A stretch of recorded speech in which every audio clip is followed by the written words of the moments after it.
Good morning. આજના બ્લોગની શરૂઆત થાય છે હાંડવો અને ચા બનાવવા સાથે. પછી શાંતિથી બેસીને ચા પી લઈએ. ને આજે મને ખબર નહીં કે અલગ જ એનર્જેટિક ફીલ થતું હતું. મને એટલું સારું લાગતું હતું સવારમાં ઉઠીને.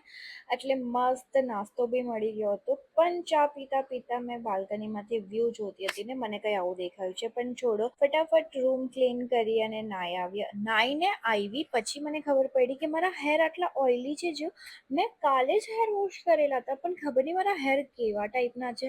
પછી મેં પાછી નાવા ગઈ, હેર વોશ કર્યા.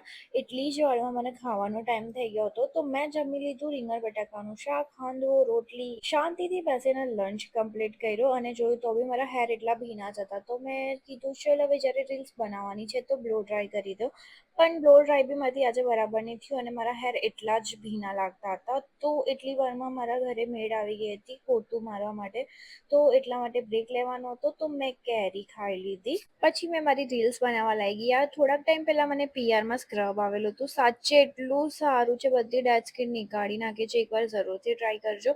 અને આજે પવન બી એટલો સારો ચાલતો હતો, તો મેં અને કુકી નીચે વોક કરવા ગયા. પર યાર ચોમાસામાં વોક કરાવવાથી કુકી એટલી ખરાબ થાય છે, ઉપર આવીને એટલું કામ કરવું પડે. પણ એ તો રોજ કરવાનું જ છે, તો છોડો અને એક કપ ચા પીએ અને આજનો બ્લોગ અહીંયા જ પૂરો કરીએ. બાય.